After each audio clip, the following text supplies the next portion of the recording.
where we will talk about all of our favorite reality TV shows and news surrounding them. Grab a snack, a drink, and get comfortable because this starts now. Hello, you guys. Welcome. So, we're going to be talking about the most anticipated finale of all time, probably. So, we finally got the finale of Vanderpump Rules Season 10. This is episode 15. This covers all of the Scandoval as it happened. What we've been knowing and waiting for months finally played out in this episode. So we begin with the new confessionals of kind of some context of what happened. So apparently this is what happened. Sandoval dropped his phone at one of his shows. Someone gave the phone to Ariana. She looks through it, and his dumb self kept a FaceTime screen video of him and Raquel, which they were, saying things. They were saying everything Ariana needed to know what was going on. And I just can't imagine what she must have felt in that moment as she was seeing that. That must have been horrible. But then we get to the actual episode, which is what they filmed the day after this news all broke.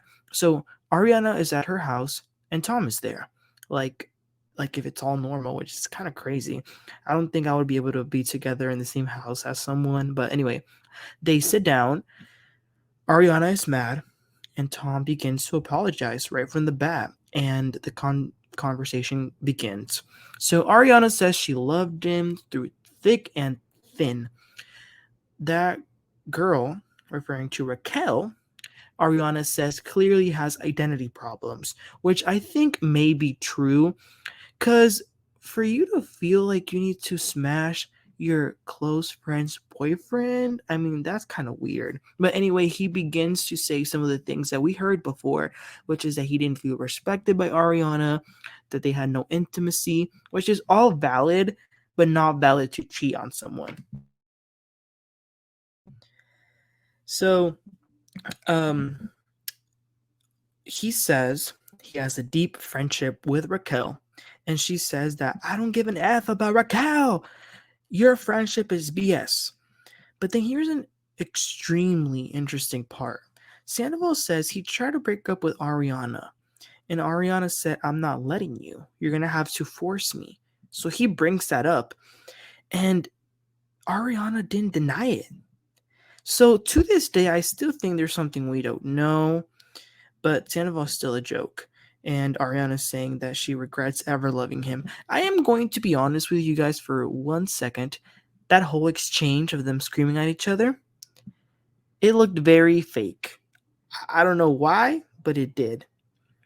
But he seems then to have tears in his eyes, and he says he thought they would be together forever. And then she starts to cry and says that she would have changed anything to be committed to him. That last bit where they were both crying, that did seem very genuine and real. So I do believe they both had real tears in that part. But like I said, the screaming at the beginning, I didn't really buy it that much. And then the next scene is Tom Sandoval going over to Schwartz's house. And the first thing he does is goes and hugs him as he is crying, and he apologizes. What I think is really messed up, and any rational person would agree with me actually, is the vigilantism on their business. That's messed up. They were getting all these fake reviews and stuff, and that really affects their restaurant. And what these crazy fans don't realize is that this business supports many employees who may have families, so they need the money. So they don't realize that, first of all, they're doing all this for people they don't even know, and second, they're affecting real lives of people who work there. But anyway, Tom admits to Schwartz that he did kiss Raquel when they were in the Abbey, and he says that he felt something he never felt before. He begins to share some of the things that he told Ariana of not feeling wanted or whatever. And Tom Schwartz, he definitely tells Sandoval that he was wrong for humiliating Ariana this way. And of course, it's also a little bit unfair to Schwartz, he feels, because he definitely had nothing to do with it. So we move over to Ariana. It's still the same day as when she talked to Tom, but it's a little bit later, and she has some friends come over. And then Scheana arrives. She's crying. Why is she crying? Like, you haven't cried with all the BS you've done. But then Katie arrives as well. It's actually the first time she sees Scheana since the wedding in Mexico.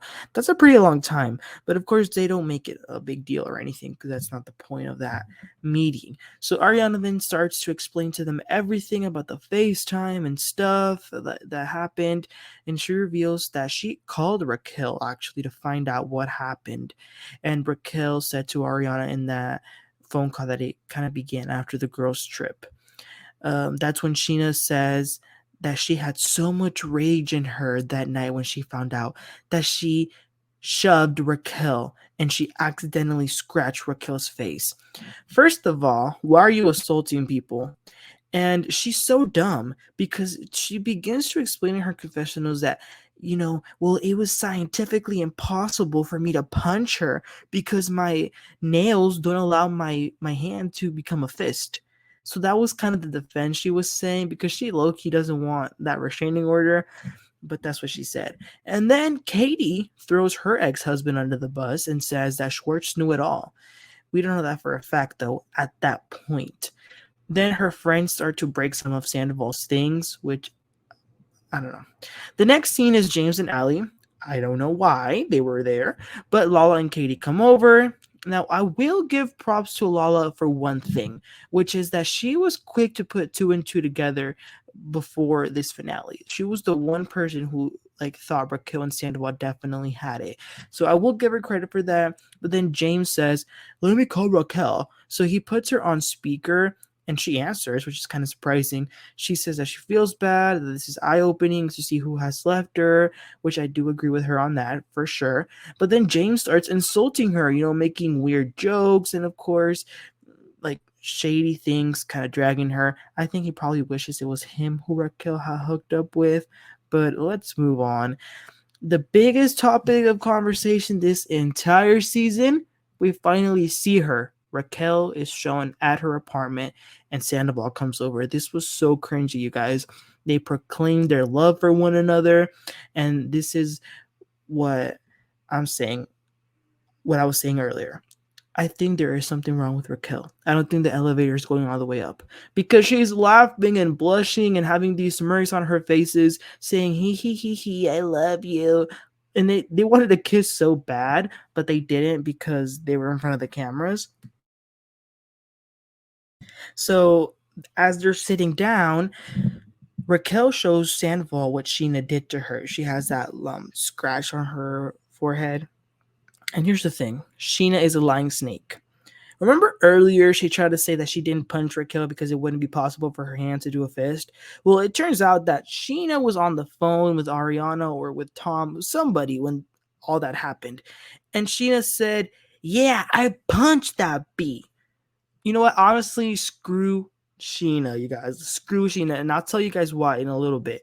But going back to these two, they are comforting each other. It was kind of bizarre to see them actually cuddling with one another and touching. I don't know, it was just weird. But then we finally see the queen, the only classy person in this show, Lisa Vanderpump. She's at home and Ariana arrives and they talk about it. LVP is there to comfort her, so that's really nice. She even cries a little bit with her. And then we see some more of Katie. So she's at her apartment. Schwartz goes over to bring her the dogs, and Katie says, "I need to talk to you." They sit down, and she starts to question him. How long has he been knowing about this? She asks, and Tom says about a month ago. And Katie says that's not true. So he's denying it, but eventually the truth comes out. So apparently there was a one-night stand in September with Tom and Raquel. They thought it was just going to be a one-time thing, so they never brought it up. But then the affair began. That's where he says a month ago. But it's another day now. A former cast member of this show shows up. Her name starts with a K. I think it looks very thirsty that you're going to go on the show to have the back of the girl who you couldn't stand because she cheated with your then boyfriend. But anyway, she goes over to Ariana's house. They do some ritual with some paper. It was a really short scene. Honestly, I think it was unnecessary. And then Tom Sandoval goes over to Lisa Vanderpump's house. She's very disappointed. She's confused. Sandoval is claiming that before the reunion, Raquel and him were going to reveal it all to Ariana. Then he cries some more. I think deep down he knows he made a huge mistake. I think he regrets it. I think he was definitely feeling something in the moment with Raquel and he thought, let me do this. But he now sees that it wasn't worth it. So Lisa Vanderpump says that, you know what, she's not going to turn her back on him. She certainly condemns his behavior, but she says that they've all made mistakes, whether it's at this level or not. They've made mistakes. And I just kept thinking, thank you, Lisa. And let me say this real quick. For the people criticizing LVP on Twitter, social media, I hope that you never make a mistake so that you won't have all of your friends who are doing the same thing you guys are doing, which is turning your back, dehumanizing, throwing them to the trash, saying they don't deserve anything. I hope you guys never make a mistake and have your friends act like that, because it's horrible the way some people are acting. But we move on to a scene where all the girls of the cast go, even Charlie for some reason, all of them except Raquel, obviously. Now, that was the day that Scheana had the restraining order requested by Raquel's attorney. And guess what, y'all? She's acting like the victim, crying, and oh, I can't believe she would do this to me. Then Tom Schwartz crashes. The poor dude, man, like they didn't even say hi to him. I thought it was kind of funny, actually. But then they leave, and he has a private conversation with Ariana. Ariana seems pretty vindictive in this scene, actually. She, especially with the business, Schwartz tries to explain why it's been hard, and she says that she doesn't care. That she doesn't care if Tom ever got another dollar in his life. And then she says that she's no longer friends with Schwartz, which fine, I guess. Then we move on to the final scene. Scheana, who for the record has been friends with Sandoval for 14 years, is at her house, and then Sandoval arrives. And they sit down, they talk, and he says, you know what? I was going to turn 40, and I knew I wanted to do some big changes in my life, blah, blah, blah. Same story that he's been saying all the time. And then he did, in fact, admit that he has cheated with Ariana multiple times. Raquel was not the first one. So that is so messed up. I do think he has a problem as well. Then he says things have been bad with Ariana and that he was going to break up with her. And now he's saying that it was also hard because apparently he's saying Ariana threatened to off herself if he broke up with her. So he didn't know what to do, which is crazy. Anyway, Scheana says that Sandoval, quote, doesn't deserve any friends. Quick question, Scheana. So when you got involved with a married man and you destroyed a family, you were a mistress. You were a lot of things people could call you. Did you not deserve to have any friends? Is it only you who deserves grace for your mistakes and not them? That's the part that gets me so mad, especially with these cast members. They've all done things that are so bad, and apparently they're above reproach. So that is so messed up. I hope I never have a friend like Scheana, and I hope you guys never have a friend like Scheana, because let me ask you guys something, and you guys chat with me in the comments. You guys may totally disagree, which is perfectly fine. But if think of you and your best friend. So your best friend goes over to you and says, hey, you know what? I've been having an affair. Are you guys going to really shove them and punch them and say they don't deserve anything, say they're the scum of the earth? I think not, or I hope not. Of course, I hope you guys tell them they're wrong and they need to stop doing that. But anyway, Sandoval leaves the house, and that's how the explosive season 10 ends. This was crazy. Next week is the reunion. I will definitely look at the reunion. I don't think we'll maybe have anything new. It'll probably just be a recap, which is kind of boring. I feel like this final episode kind of told us everything we need to know, but it was definitely keeping me at the edge of my seat. So you guys, now it's your turn to tell me what you think. Let me know in the comments if you agree, if you disagree, just your overall comments of everything that happened in this episode, this season. It was explosive, and we'll be here next week talking about the reunion. So please don't forget to like, subscribe. Like I said, chat with me in the comments, and I'll catch you on next time. You have a great one.